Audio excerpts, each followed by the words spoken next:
Perfect. Well, I want to give Amanda a round of applause for helping me out of a tight spot. I've had to say I've had difficulties, I can say I've had difficulties before with computers, but I've been doing this a while. So I am properly mortified that this happened and properly grateful. Thank you, Amanda. My name is Diana Baker. I go by Dee, and I'm with Horizon Credit Union. We're a small credit union in Kingsport, Churchill, and in Rogersville. Now, we have been around next month for 93 years. We served local City of Kingsport employees. We did some mergers. Here we are. I'm not here to sell a credit union today, but I did want to tell you, who I am, where I'm from. We are doing this as a community service. I've been to several different cities. We don't care where you are. We just want to make sure that we reach you with this excellent information. I don't need you, I've got a feeling none of you needs a bank or a credit union today. Am I right? Preaching to the wrong crowd there. Absolutely. Let's see, Amanda, should I be able to just, there it is. Okay, so that's me right there. Oh, there you go. There we go. And that's that. Okay. So I'm here to talk to you about the scams that are affecting seniors all over the country, all over the world for that matter. Unfortunately, or fortunately, we're not alone in what's happening to not only seniors, but everybody. I consider myself a senior. I consider my parents seniors. Obviously, they're quite a bit older than me. I just turned 60 this year. My parents are 85 and 82. I've got children who are in their 30s. They're not immune to being scammed. It doesn't matter how old you are, but I can tell you in this setting right here that the folks I'm looking at are the folks who are losing the most money to these scams. So we've got, You said it in focus? No. is it not in focus? No. Okay, No, we'll probably. see. Now that I'm not sure how that would work. We'll get Amanda back in here if we can. If she comes this way, shall I just go get her? How tethered am I? Let's see. Careful. I'm already embarrassed. I don't want to take the whole thing with me. Amanda, it's out of focus. I'm not sure what will happen there. If the writing is very small, it has a problem Okay. focusing. Okay, there I go. Don't be scared. Oh, no. Don't be scared. I'm not gonna fall on you. Be ready to catch her. Oh, my goodness. Way to go, Bill. While she's doing that, I'll tell you this. We have emailed this presentation to her. This is not proprietary. She can have this presentation and share it with you all again and print it off for you That's probably. if that's something that you would like. Let's see what it looks like when we go the other way. Not much better. Well, there you go. Okay. That's a little Bit bit better. All right. So I'm here because you're part of the group of people who are losing the most money. I've got some slides further on into the program that will tell you about how much money you're losing. And there's a caveat when we get to that, I'll tell you about it. But if you're sitting in this room right now and you think you won't fall for a scam, it's quite possible that you are mistaken. We have credit union employees who have fallen for scams. And I thought my head would explode when it happened. No one lost any money, but I said, come on, you work here, you know what to look for. That's how good they are. And why? Because it's human nature, we trust.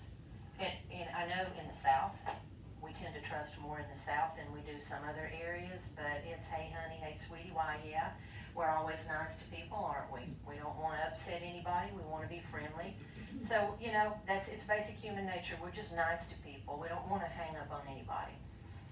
Emotional manipulation, scammers will put you in what we call a fear bubble. They will scare you so badly that you will do anything. They put pressure on you. They want you to make a decision now, whether it be to hand over money or hand over account information. They act like schoolyard bullies. They will not stop. They will back you into a corner and keep you there until you give in. They will tell you that the deadline is so tight, something terrible will happen. It's not about money sometimes. And then this last item of quick cash, an offer that you can't refuse, is the total opposite of all of these other things I've mentioned to you. It's you getting involved and becoming a scammer and not meaning to do so. Here's some common scams via text. Raise your hand if you've got a cell phone and you know you've gotten a text message that is a scam on it. Yes. Okay, I knew it. Some of them are pretty good, am I right? Some of them can be a little scary. Some of them you're like, well, if you could spell better, I might believe you. So, tech support scams. They call you up and tell you that you've got a problem with your phone, with your computer. That's the two main things that they do. Government imposter scams. Oh golly, the IRS employees, I don't even know if they're working right now because of the government shutdown, but IRS, Social Security, you name it. These scammers are posing as employees of these organizations and other organizations. Grandparent, I think it's the most heinous one there is, grandparent/loved one scam.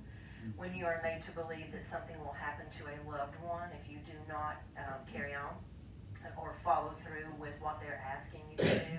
There are investment scams. Now we all think, I think we know better than that. Send us your money, we'll send you a lot more back. Yeah, right.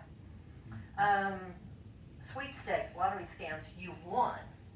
I'm dealing with someone right now who is 100% sure that this time they're going to bring the Cadillac to her front door.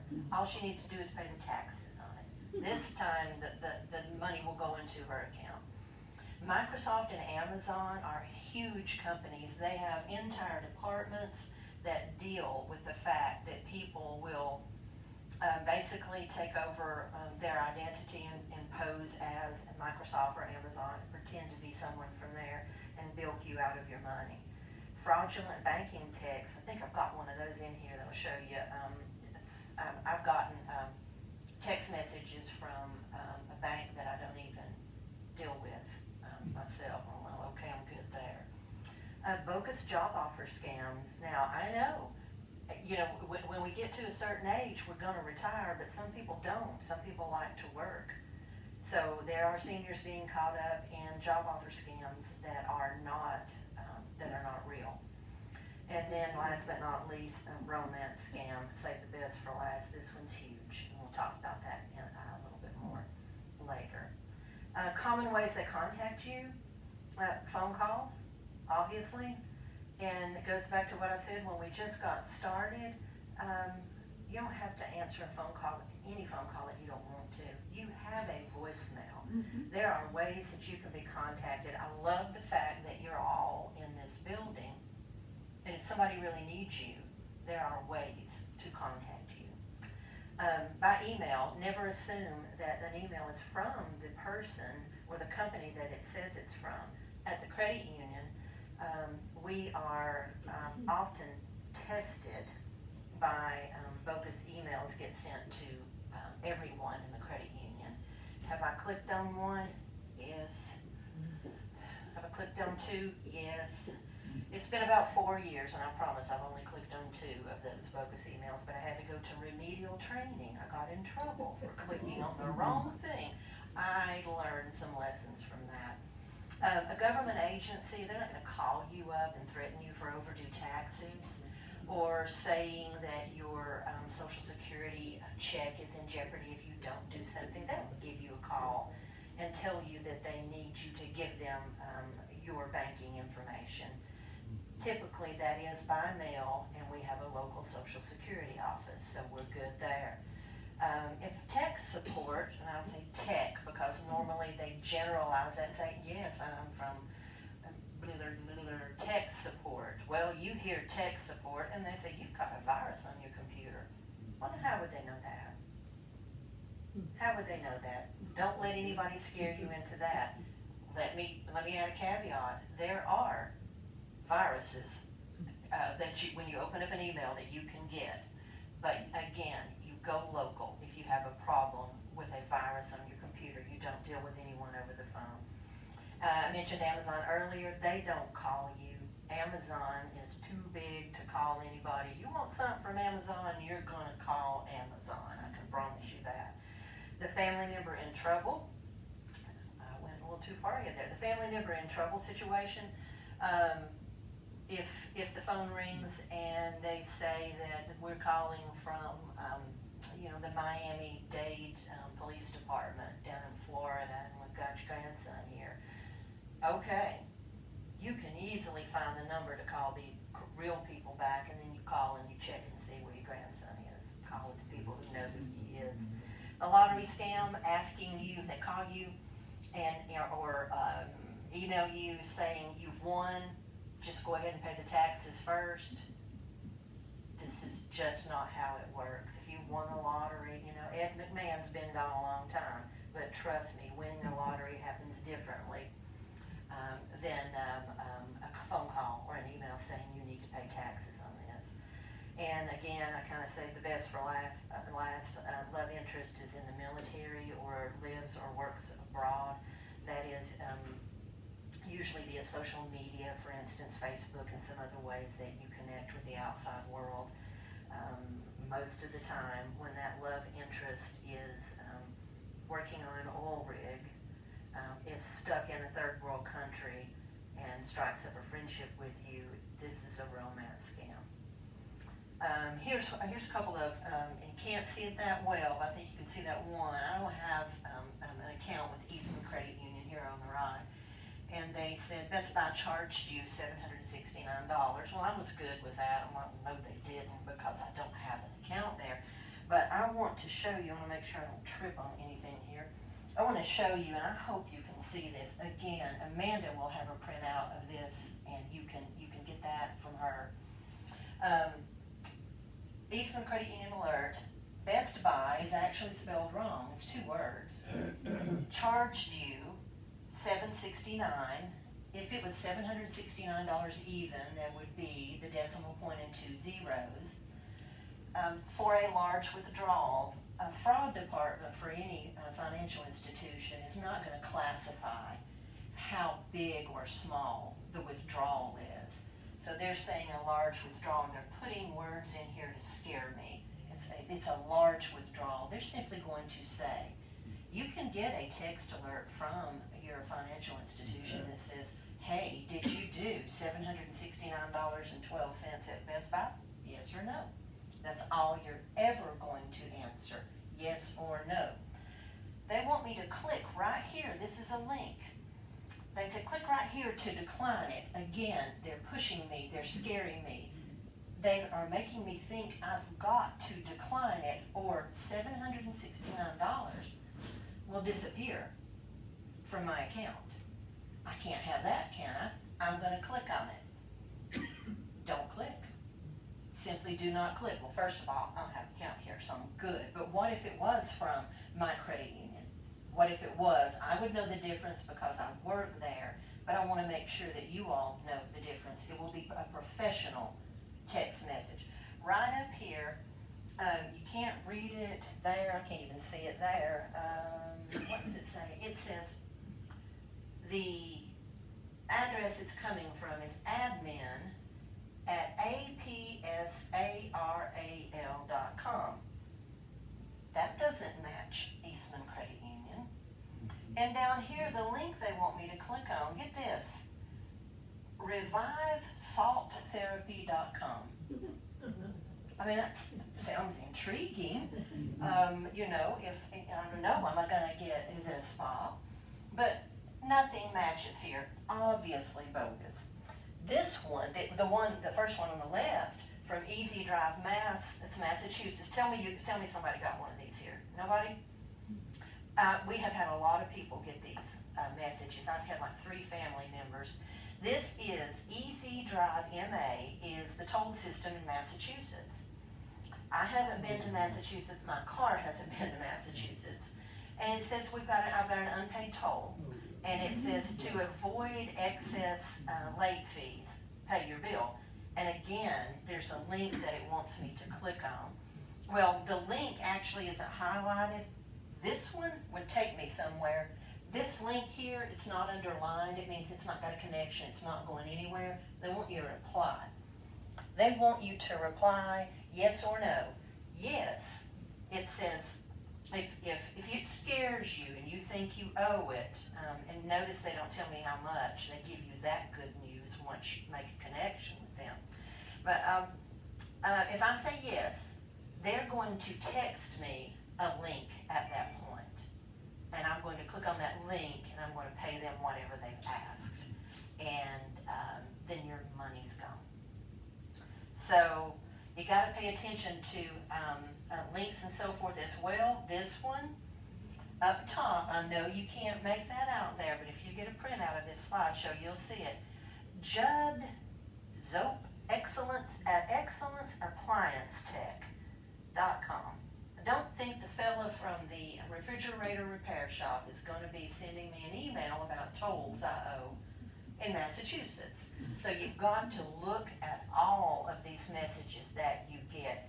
And remember that you don't have to click, you contact your financial institution when you get something like this. Don't let this scare you. Call your financial institution. If it is a legitimate text message from the fraud department where you do your banking, it's okay to take a couple of minutes to call them. If you get it at night, it's okay to wait until they're open.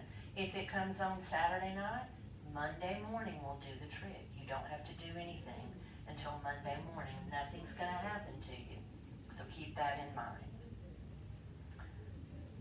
There are scams that will get you in plenty of trouble. Does anybody know what a money mule is? There are people who are money mules who don't know they're money mules. That is a term that was used.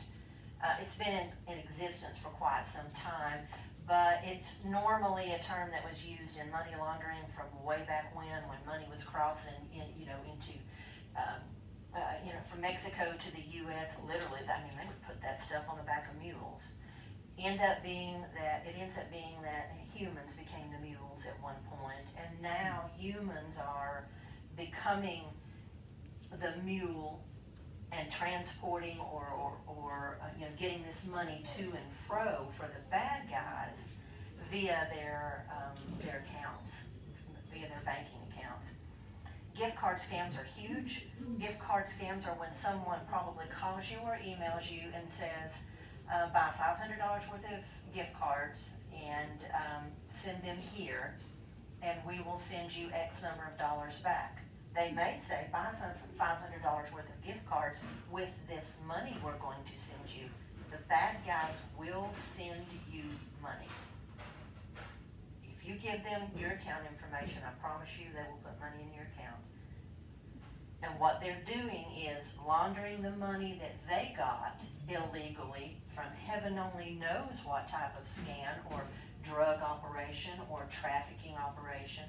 They are creating layers of distance between them and the money. They'll tell you $500 went into your account. It works out really well the first couple of times. And if you do what they tell you to, you might turn into one of their really good money mules and they'll never cut you off. They might tell you, keep 100, send me 400 back in gift cards, mail it to this address. The next time they'll send you 1,000 and they'll say, keep 250 of it, send me back 750. They are trying to create distance between themselves and their ill-gotten gain. Tax refund scam, don't ever let anybody deposit their tax refund into your account, especially if you're not eyeballing this person face to face. If it's a conversation that you're having online, you don't give your account information to anyone, and you don't feel sorry for anyone who does not have a place to put their tax refund. Prize money or lottery scam, it works really the same as a gift card scam. They're telling you you won, and they're going to send you the money, and they're going to let you keep some of it. Now, mind you, this is not them taking money from you. This is using you to work for them with their dirty money. Work from home, that's the same. My 16-year-old nephew, he'll be 18 in December. He got caught up in a work from home scam, thought he'd make some money. The folks sent him a laptop. No, they sent a laptop. No, I apologize, they did not. They sent him a $2,500 check. He was to purchase a laptop with that $2,500, keep 500 of it, spend 2,000 on a laptop, mail it back to them, and I said, oh, no. Mail it back to them, and they would put the software needed to do the work from home job on it, and they would send it back to them. So what was going to happen was, he was going to get his $500, and he was going to buy the $2,000 computer. The check would come back to the financial institution where he deposited it, marked fraudulent, and somebody's gonna be out $2,500 and a laptop. Does that make sense? The laptop's gone, it's never coming back with I think he said it was photo editing software. The tellers in the branch that I work in called me and they said, your nephew's down here and he's got a check. I came down there and looked at it, I could tell the check was bogus. And boy, did he get a dressing down from me, but we stopped it. Account opening scam, never, ever, ever open an account for someone else. It's one thing if you are opening an account for your grandchild because you plan to deposit money into that for him on a regular basis. It's another thing if someone contacts you that you do not know and asks you to open an account for them. They're just trying to move money and you're going to become part of it. Same thing with the investment scam. We'll send you this money, we'll invest it, you'll make more money. They continue to do that. You don't know them, you've never seen them, and if it all comes crashing down, you're going to be a part of it. So a money mule is a person, I hate to read verbatim, but I'm going to do that since that's hard to see, who at someone else's direction transfers or moves illegally acquired money. They recruit money mules to help them launder proceeds derived from criminal activity, such as scams and frauds, and human or drug trafficking. Y'all know what drug trafficking is. All these drugs going across the borders. Do you know that you live in a high-intensity drug trafficking area? All right. I blame Interstate 81. Drugs go north, money goes south, and the cycle continues. So by virtue of proximity to Interstate 81, we're in a high-intensity drug trafficking area. Human trafficking. Do you all know what that means? Okay. Do you know that it can involve children? Okay. I like to speak frankly. Children are sold for sex. If you are a money mule, it is quite possible you would finance that type of heinous behavior. It's so frightening. People are desperate sometimes because you get to keep a part of the funds that you are dealing with them for your service. It can involve moving funds in various ways, including through bank accounts, cashier's checks, virtual currency, Bitcoin. Bitcoin, you all know what that is. It's electronic money. We had someone trying to feed, from our credit union, trying to feed cash into a Bitcoin machine, and he didn't understand how it worked.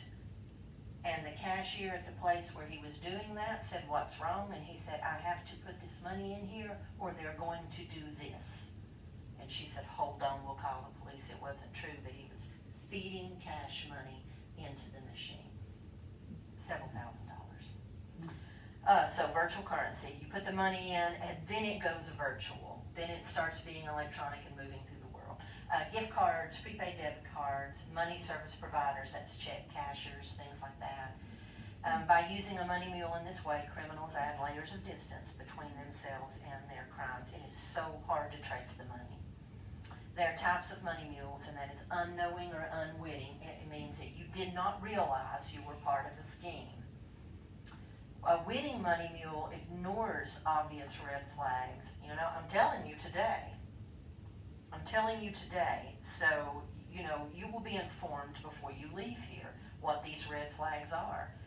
And some folks, they want to ignore those red flags and they're kind of willfully blind to what they're doing.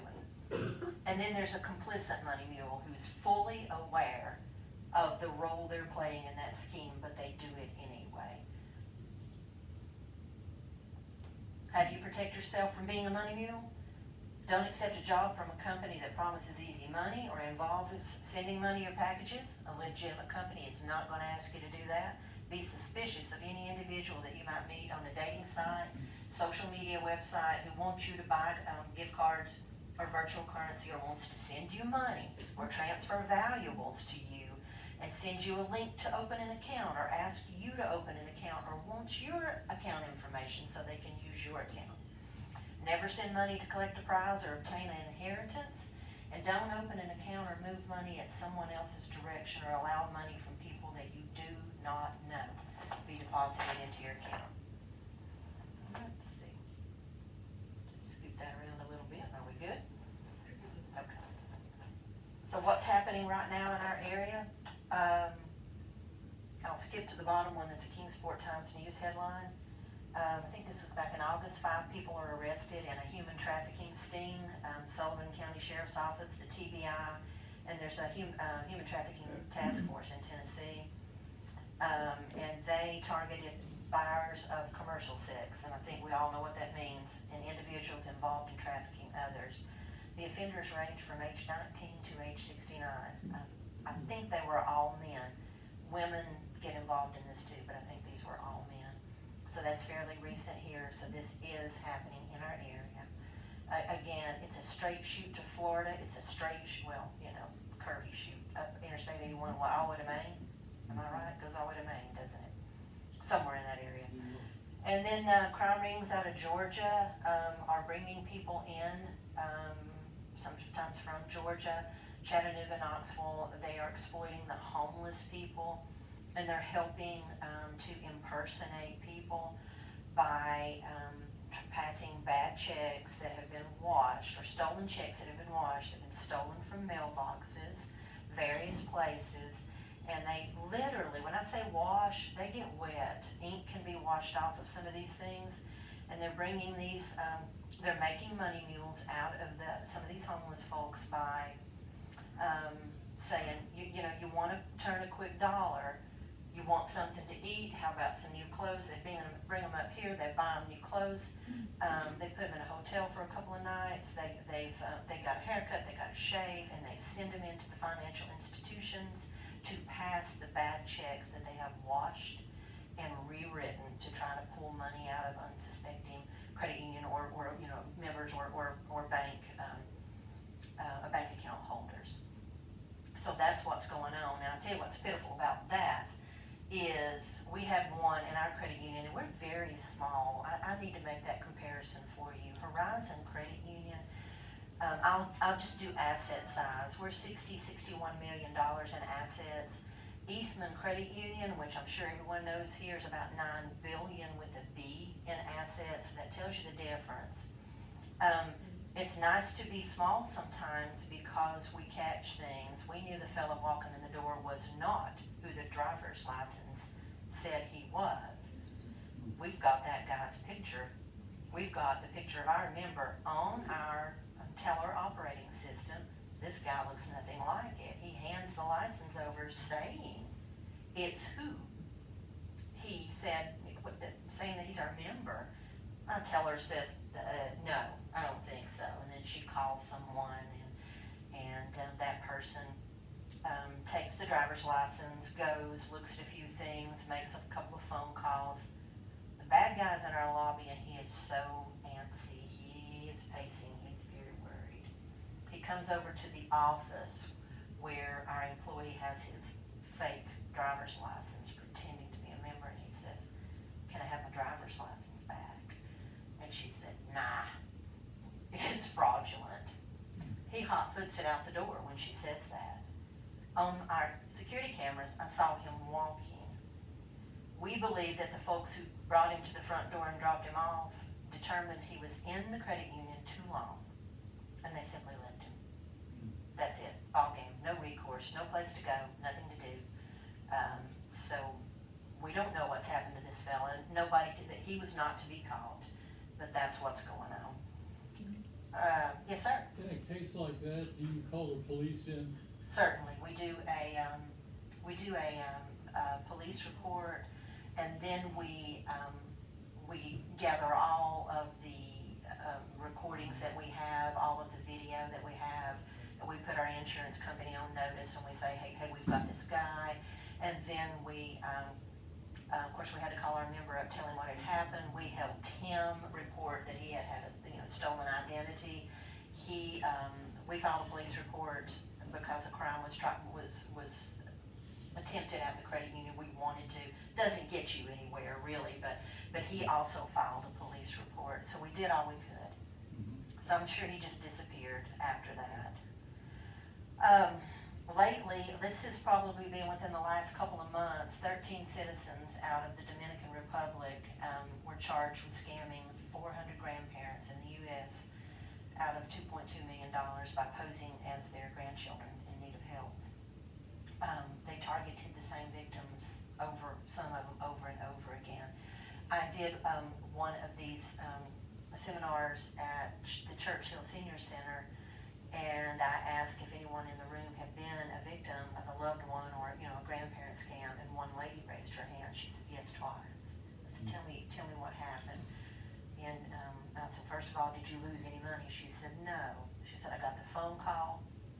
It was a hysterically crying supposed grandson.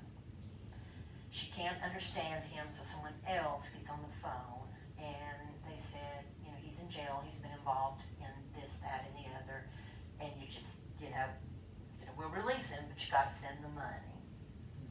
She had the presence of mind. I have a 9-year-old grandson. I know he's not gonna be arrested for something, but it would give me pause as much as I know if somebody called me up and I thought it was him, but I wasn't sure if it was him. But she said, I hung up on them and I called my son and I said, where is my grandson? She said, this is approximately 12:30 in the morning, in the wee hours. And he said, Mom, he's in the bed, what are you doing? And she said, go into the room, lay eyes on his body. And her son did, and he was there. So she took a few more calls from those people before she disconnected her phone. It was a landline at that point. And then she did, within a couple of months, she got the same type of scam, and she knew better, but it happens. It said, here's what it's telling you. Massachusetts, California, New York, Florida, but we know it's happening here. I heard a first-hand account of it. They're saying the grandchild has been in a car accident or was arrested or is in the midst of some other emergency, and their goal was to trick them into just handing over the money. Let's see, there was an attorney general quoted as saying, the defendants called panic victims again and again, feigning another emergency to push for more money. The photo that you see right here came with this particular story, but you're looking at a workshop now. This is a workshop of a scammer. It's usually a warehouse, and they're set up there's Dominican Republic. There's a lot of third world countries that this is a source of income for a lot of people. Most of the people working here are working here under duress. Some of them have been trafficked and brought there, made to put themselves in a cubicle and meet a quota of a certain amount of dollars per day. It could range from a grandparent scam to a romance to an investment scam. It could be lots of things. But this is the workshop, and this came straight from there. They never get out. They have to they can earn enough money to buy their way out, but they can't live if they do that. So most are basically stuck until there's a raid on the place and the folks are set free, and they usually get picked right back up and put to work for another bad guy.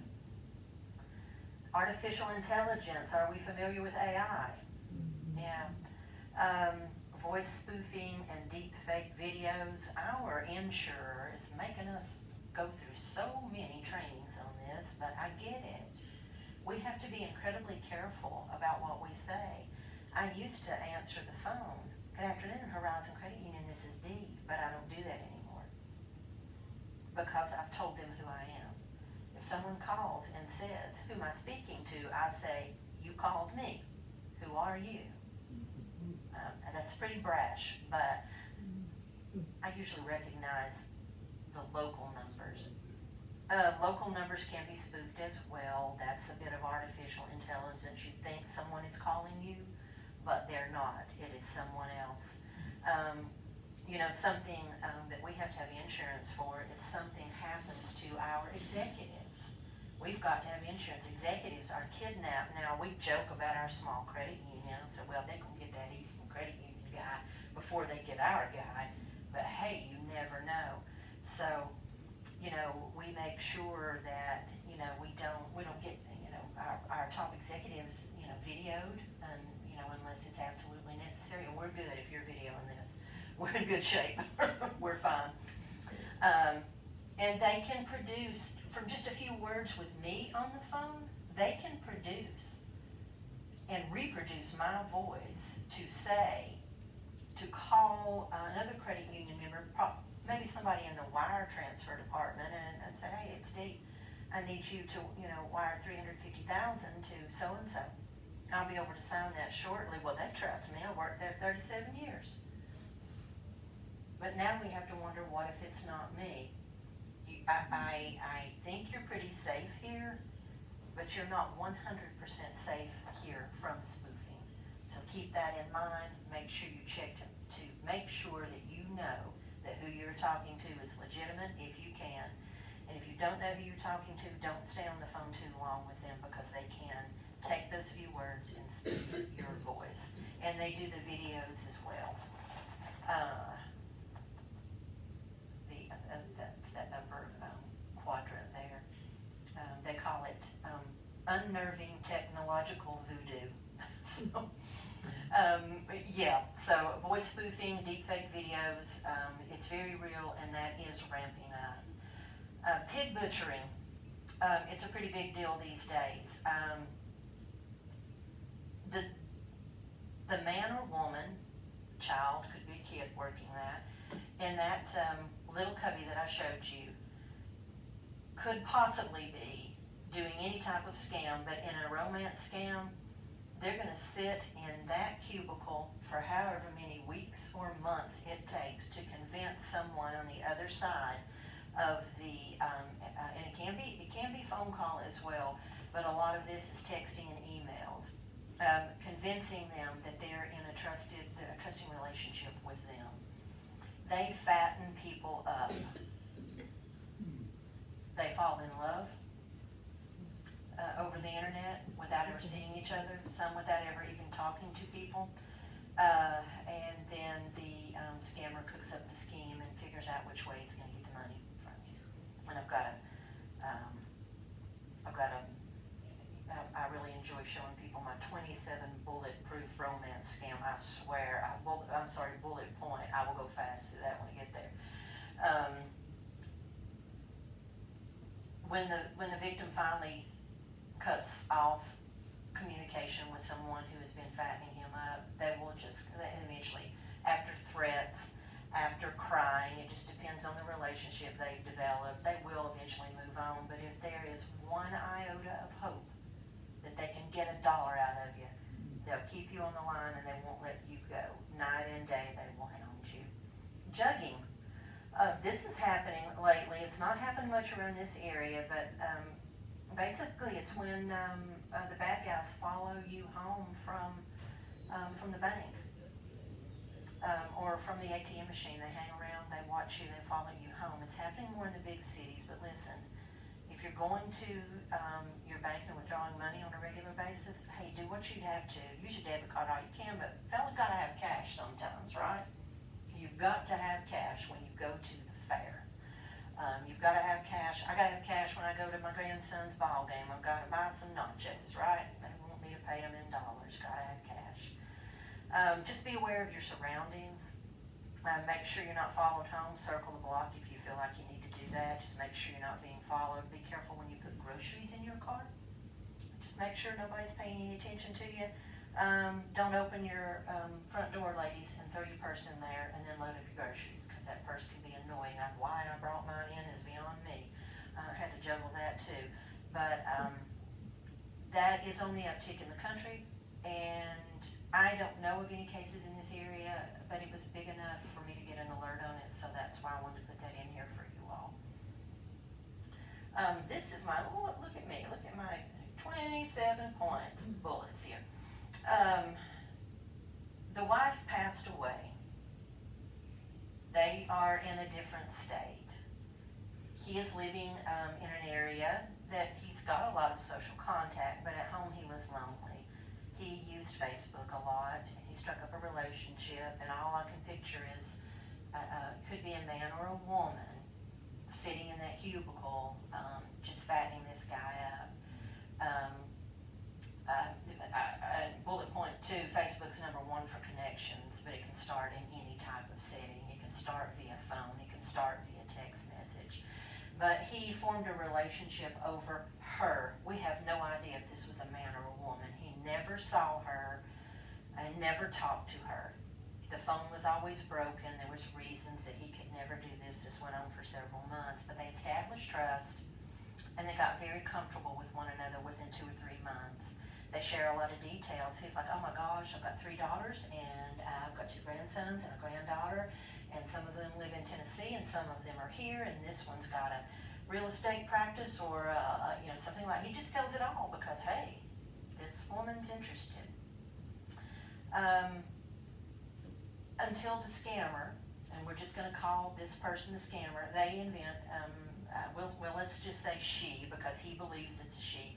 She invents an emergency in another country, and she needs some money to help.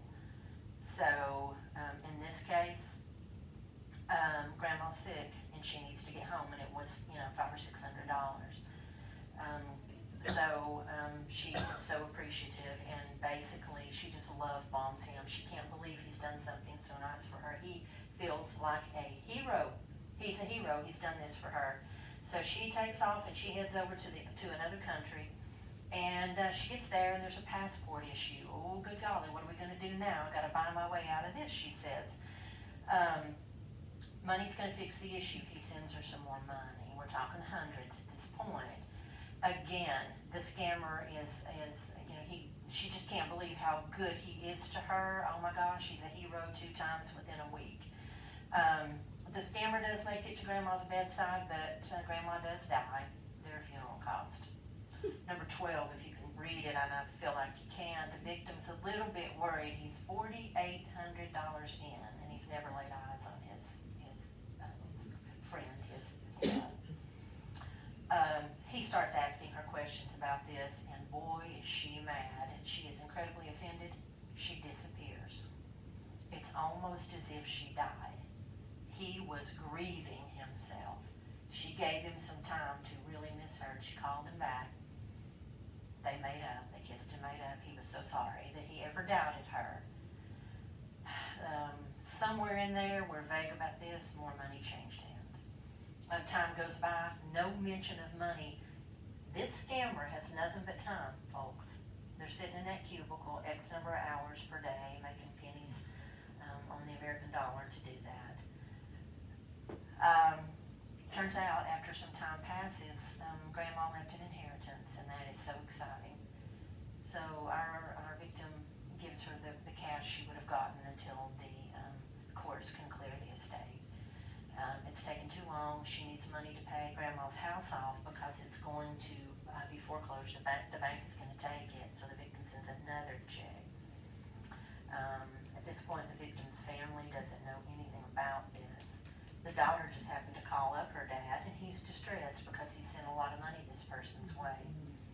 And she said, what's going on? So he told her, shockingly, he told her, he said, well, I've got a girlfriend, and this is what I've done. I've sent her this money. The daughter calls us, and she says, we've got to put a stop payment on a check my dad wrote. Now, trust me, we don't do this willy-nilly. This daughter was a joint account holder on that account. Thank goodness we put a stop payment on it. The scammer found out the check had a stop payment. Boy, is she mad. There was a lover's quarrel. She's offended, she's hurt, and she disappears again. The victim is distraught. She finally calls him back. She gives him more time to think about what he's done, and calls him back. She's devastated and heartbroken. She just can't believe it. Then she brings up his children and his grandchildren, and vague threats ensue. He calls us and said, take the stop payment off. At this point, we're making the decision, and the answer is no. We have a fiduciary responsibility. We know he's being scammed. We refuse to pay the check. We simply would not do it. We call the daughter, and she says, oh, I have to go, I gotta go down there, and I gotta put myself in front of my dad. And she joked about it. She said, I think I'm gonna tackle him like I'm a running back. I'm gonna take him out and knock some sense into him. He was pretty overwhelmed with the situation when his daughter got down there, and probably a little bit still in love. I haven't heard from him in a few weeks. I don't know what's happening, but he stopped doing business with us. He stopped doing business with us, I think, because he's probably doing it somewhere else that nobody knows about, that his daughter doesn't know about and we don't know about. I don't know if this is true. That's how good the romance scammers are. What do you do when you realize that you've been scammed? You cut off communication with the scammer. You cut it off. I told somebody one day, I said, put that phone behind the wheel. I want you to run over that phone when you leave here today and never make contact again. You've got to get a new phone number. I've said that to people before, and I see it in their eyes. They are not going to get a new phone number. You cannot get away from the scammer until you break the way he or she has to communicate with you. Notify your financial institutions when you realize you've been scammed. Call your credit card companies. Whoever needs to know, put these people on notice. Change your passwords on everything, and for that matter, right now, if you had the same password on something for more than 90 days, please change that password.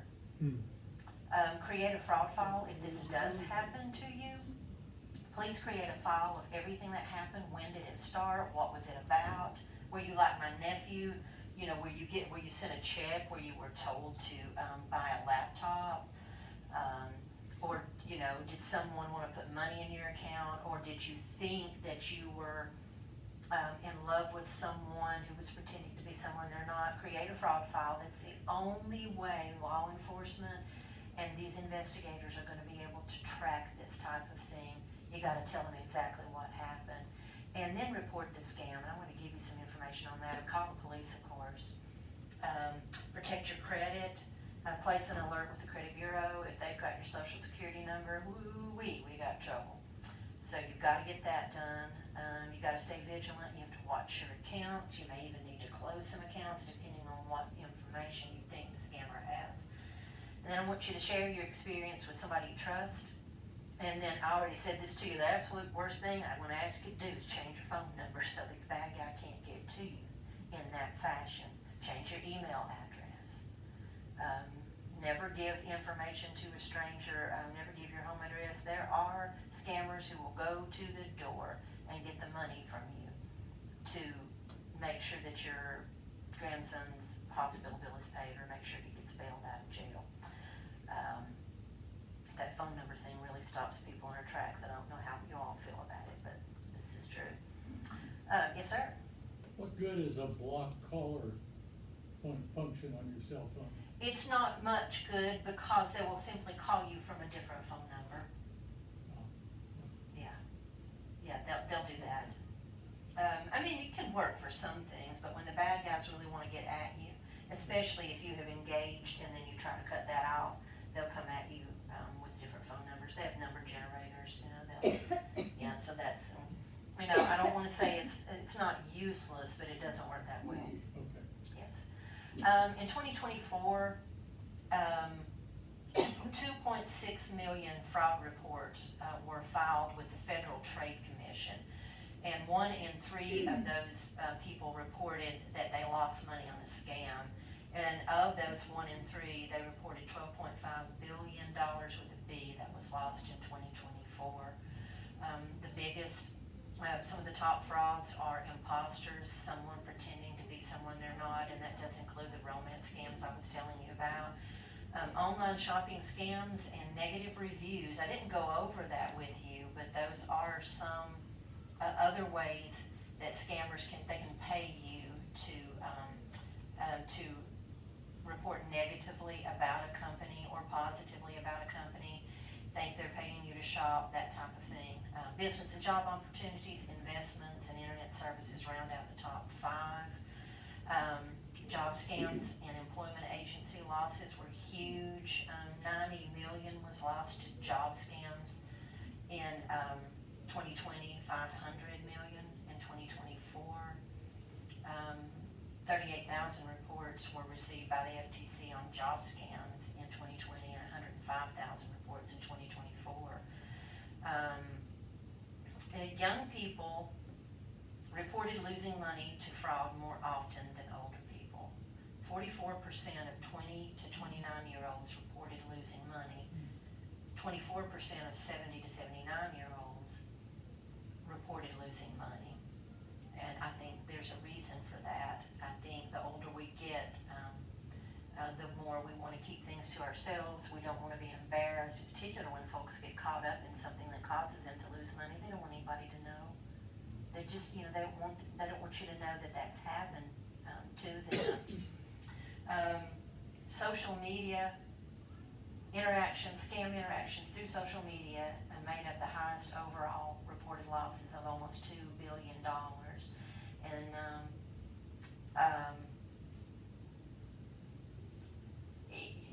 it's how we communicate these days. I'm not a big fan of social media. I have to use it for some things, but for the most part I don't. I've never had a Facebook account. I don't plan to have a Facebook account. I rely on my co-workers to tell me what my grandchildren have been doing lately, but I live about 7 miles from them, so I can find out what they're doing. I don't need to see that on Facebook. What you need. Pardon? Oh, I thought somebody was asking a question. Never give your banking information out, okay? No credit union or bank is ever gonna call you and ask you for your account information, and that includes your account number, your password, your security questions, your online banking or login information. A fraud department will ask you via either text or call. They're not going to email you. You saw the text messages that I showed you that I personally have got. And they're going to ask you if you did a certain transaction, and it's a simple yes or no. Did you or didn't you?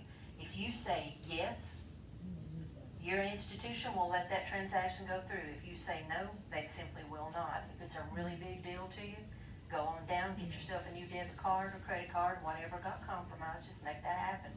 That'll make you feel better. You don't have to click a link to confirm a text, a fraud text from the fraud department. There's no website to go to. And if you're not comfortable with that, hang up and call the local number to your financial institution. The number on the back of your card, your credit card or debit card, is usually only attached to the debit or credit card, not your whole account. So if you call the phone number on the back and say, cancel my card, I just gave this information out to someone, please cancel it. That cancels the debit card being able to hit your account, but it doesn't put your account on hold. It doesn't freeze anything on your account. You would normally want to go to your institution or speak to someone on the phone. If you give away the farm, friends, if they call you up and you give away the farm and they say, what's your account number, what's your login ID, what's your password, what's your PIN number, if you give that away, there's no insurance that's going to cover that. None at all. There's only so far we can go where financial institutions can go where that is concerned. We find ways to help as much as we can. We do have some insurance for types of things. We're limited on that. And sometimes if the circumstances are extenuating, there are some things that we can do. But for the most part, if you say, well, they called me and they scared me and I gave them my login and I gave them this information, I read my debit card number, I gave them the 3-digit code on the back, we're out. There's not much we can do to help you. Please, if you think you're being scammed by someone and you're sitting in this room right now, you don't have to tell anybody in this room, but I suggest you talk to a loved one. I suggest you go ahead and own up to what's going on right now and stop the bleeding. Call the Sullivan County Sheriff's Office. Are we in Kingsport here? Yes. Is this Kingsport, call Kingsport Police Department. You can self-report, you can report on someone else, it's not just financial institutions doing this. If you are a victim, you can report yourself if you have been the victim of a scam. Call Adult Protective Services. TN.gov has a place to report, and then DHS has a place to report adult abuse, whether it's you or someone else. AARP has really jumped into this game, and they've become a key player of helping track reports of scam victims, money, with the ways it happens, what type of scams, you can report there. I've already said it first, notify a family member or a trusted person. If something like this has happened to you, if it's happening to you right now, if it's happened in the past and you did not report it, please go ahead and report it. The powers that be need to know. I got to be on a call with the Tennessee Credit Union League today and an attorney for the Department of Justice initiative to help stop elder financial crime. And the attorney said, tell me what problems you're having in your financial institutions. And we say, we cannot convince the member that he or she is being scammed. They don't believe me, I'm flesh and blood. I've been their banker for, well, me, it would be for 37 years. I've been their banker. They know me. We're a small credit union. You won't believe what I'm telling them. And she said, how can I help you with that? And I said, I don't know. I don't know. You got to get the loved ones involved. You've got to stay vigilant. You've got to report if you think something is going on. If you need to, start with the family member or trusted person and report what's happening. If you don't have anyone on your account at your financial institution, if you don't have a joint account holder or a beneficiary, I would ask that you do something about that. If you've got wills and you've got trusts, that's great. But if something is happening to you in the moment, it's a good idea to have a trusted persons list or that joint account holder on someone that the financial institution could call.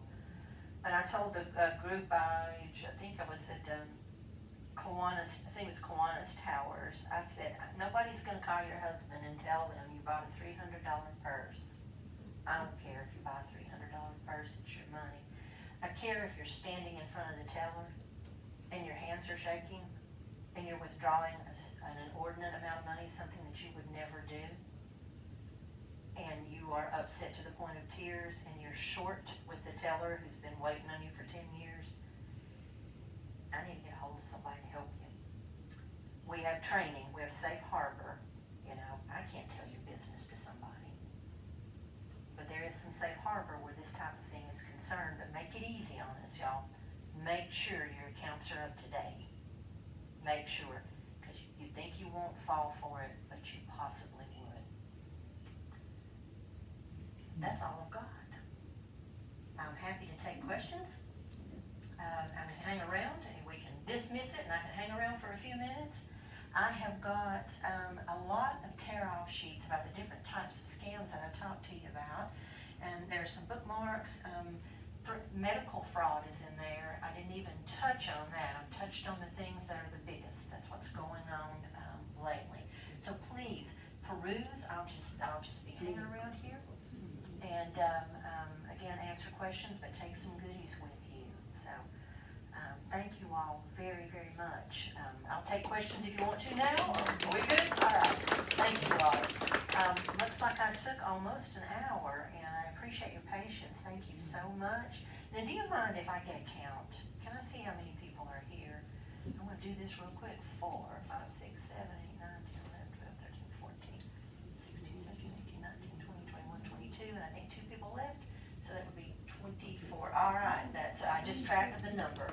So, all right. Thank you again.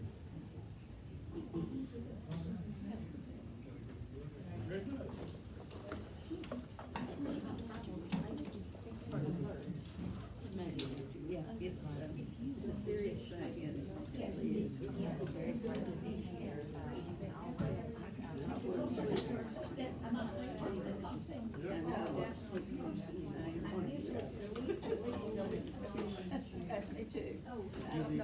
It was so nice to meet you.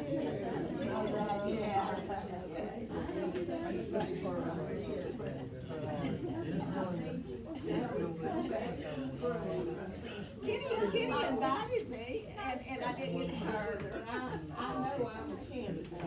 But this was nice. Anybody that's a single woman is a candidate. Are you going up to your room? Yeah. When nobody's, Well, anybody during the is, day, it's very hard.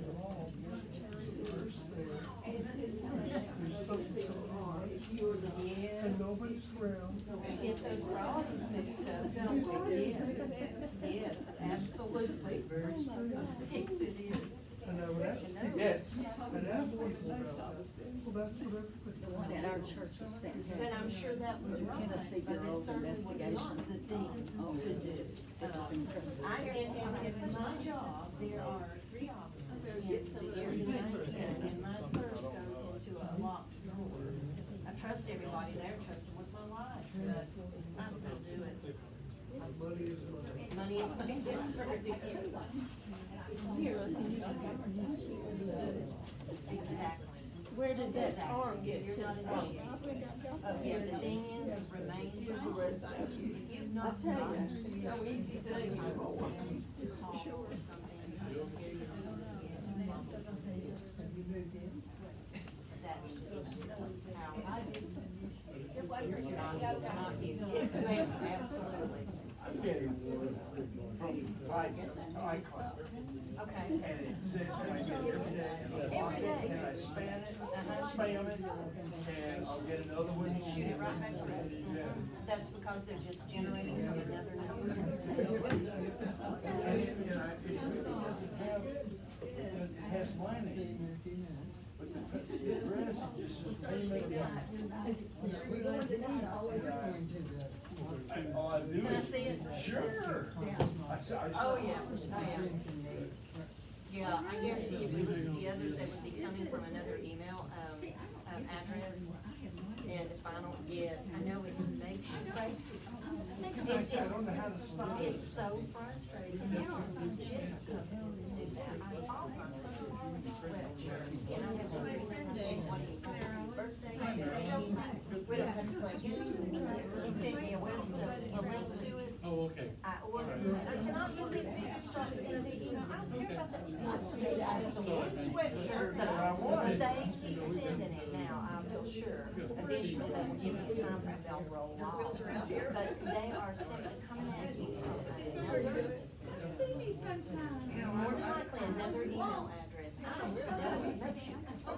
Public affairs dot gov, Yeah, right. New Jersey. Yeah, boy. Yeah. Yeah, it's all right. Yeah, I understand.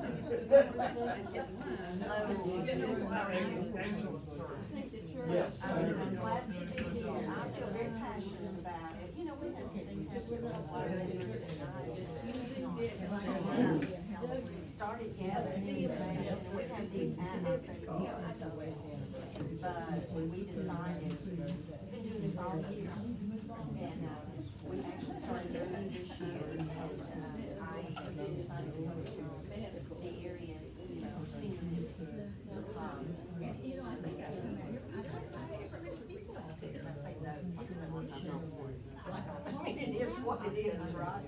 But, yeah, I mean, I appreciate all these things. And it's See who goes, I guess he's doing okay. sometimes I feel more about you. It's again, community service, it's got nothing to do with the crowd. They just support me. I can imagine.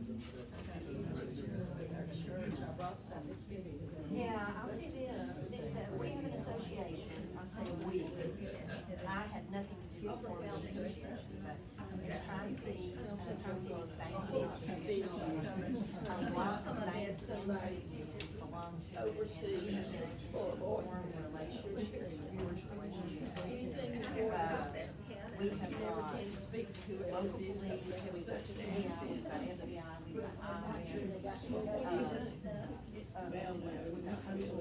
This one might come be. to these meetings, tell us what it is. I may say this, Sharon Watches or whatever, I see the call that I was on today, was on justice and the elder financial,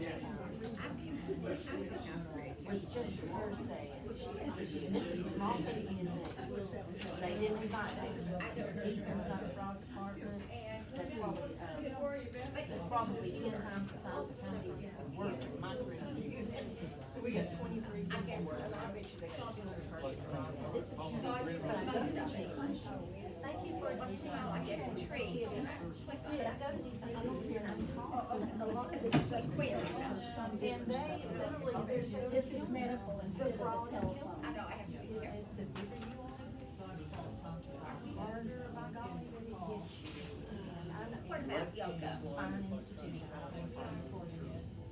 I just like, this guy that I was talking